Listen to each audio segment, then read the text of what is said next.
the Pupco Studios in Oklahoma City. You're watching the Press Row. I'm Jenny Carlson here with Barry Trammell. We're brought to you by Papa John's Pizza. You can go online anytime and order your pizza at papajohns.com. Time for our 5 and 5 segment. We've got 5 topics, about a minute each for those 5 minutes, Barry. Let's finish some sentences here. Let's start with this one. The College Football Playoff Committee is... actually getting better. I mean, this is week 3 of knowing what they're doing, and frankly, I thought they got it pretty close, and whether they got the teams right, I liked what they said and how they responded, which is they seem to be looking at what teams have done on the field in terms of who they played, where'd they play, who they'd beat. Last week, Jeff Long talking a lot about we put in the tape and watched Alabama. No reason to put in tape, no reason to watch football games. Go play golf on Saturday. Leave the VCR out of the meeting room. Just look at the numbers. Who'd you play and who'd you beat? And I thought they did a nice job with that this week, with the TCU moving past Alabama, with Ohio State staying under the Baylors and Arizona States and Alabamas. And so I think the playoff committee's sort of rounding into form. VCR, what is this, 1985? Quit fooling around. I'm going to say the College Football Playoff Committee is doing a thankless job. I mean, I do think that we're seeing them round into form, but man, it is not going to be easy when those final rankings come out and there's questions of, well, what about this game, or what about that result, or what about this team? Don't they belong up there? I mean, it's like every selection committee, whether you're talking about the NCAA basketball selection committee, the NCAA soccer selection committee, whatever selection committee, it's a tough job. Maybe we're seeing why Archie Manning backed out. This is a tough gig. All right, I think it's pretty easy. I'd like to be on it. Hey, Bill Hancock, listen up. You got a candidate. All right, finish this one, Barry. The OSU-Texas game is decided by... the Texas defense. Bad luck for the Cowboys. I think the OSU defense is going to play very solid. I think they're going to shut down Texas. I don't think Texas is going to do much with Oklahoma State. I'd be surprised if they got more than 2 touchdowns. I'd be surprised if the Longhorns get much past 20. But I don't see any way that Texas defense gives up anything to OSU. Cowboys have been such a prolific offense all these years, and this year it's just gone splat. Can't score on much of anybody. 9 points against TCU, 7 offensive points against Kansas State. It's just week after week, just not much production. I don't think you're going to see much production this week. Be lucky if the Cowboys get to double digits. I'm going to say that the OSU-Texas game is decided by turnovers.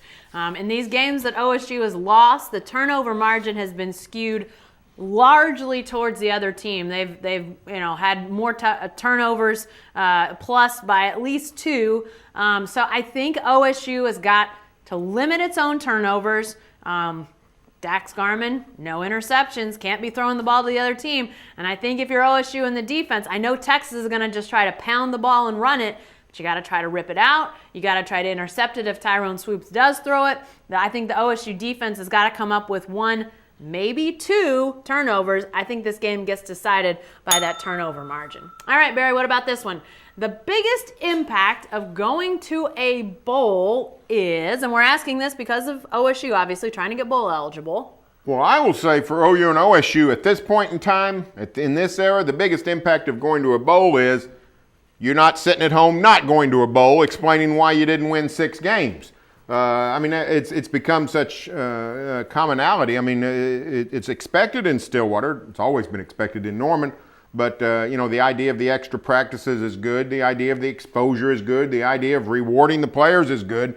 But the biggest impact is you're not one of those teams sitting out like a Texas Tech, which used to go bowling all the time, now is not going to go again. And a lot of schools like that have sort of fallen into a hit and miss situation. OSU doesn't want to do that. Biggest impact of going to a bowl is keeping that bowl streak alive and keeping your name as a status program. Yeah, I think that's a great point. It helps in recruiting. I'm going to say, though, in OSU's instance in this year, I think the biggest impact of going to a bowl would be those extra practices. This is still a young team, a developing team, a team that could stand, 2, 3 extra weeks of practice, a chance to play another game, to be out there on the field against a team that, you know, they're comparable to. We've seen them, you know, in games when they're overmatched, they haven't won, but in games where it's close, I think that they're competitive, and I think they would be against an opponent sort of like them. So I think that extra practice time in this instance would be really beneficial. If this was a senior group, senior-laden group,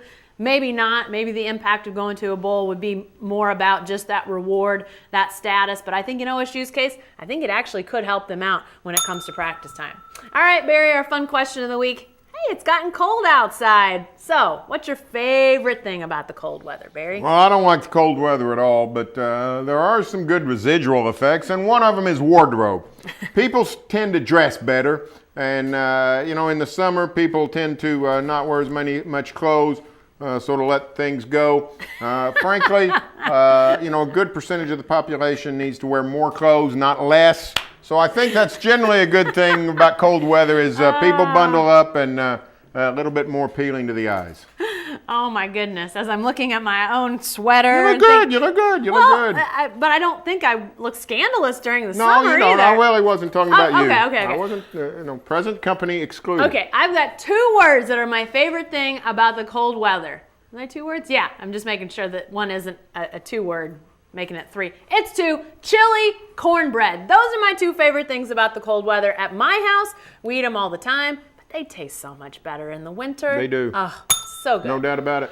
All right, lastly, Barry, a little Thunder talk. So, the Thunder record at week's end needs to be, this team now 2-6. They've got a game Wednesday at Boston, Friday against Detroit, Sunday against Houston. What the heck does their record need to be?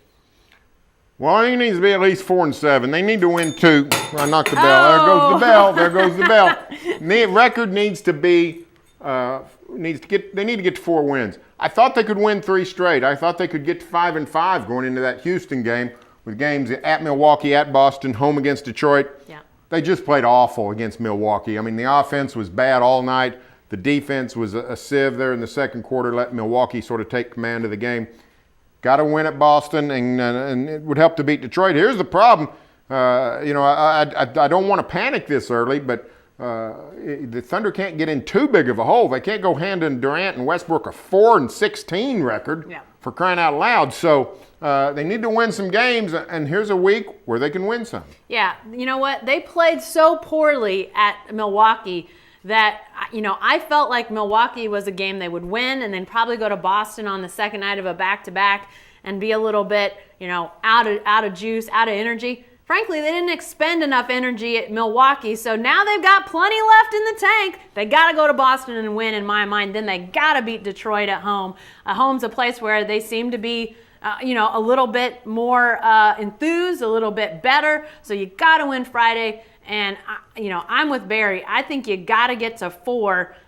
You know, I don't see him beating Houston. Houston's going to come in here jazzed up. They're always jazzed up for games against the Thunder. Now the Thunder doesn't have all of its bullets. I think that's a Houston win. So in my mind, beating Boston, beating Detroit, I don't think they're must wins, but they're starting to approach that level. Hey, be sure to stay with the best coverage team anywhere at newsok.com and every day in the Oklahoman.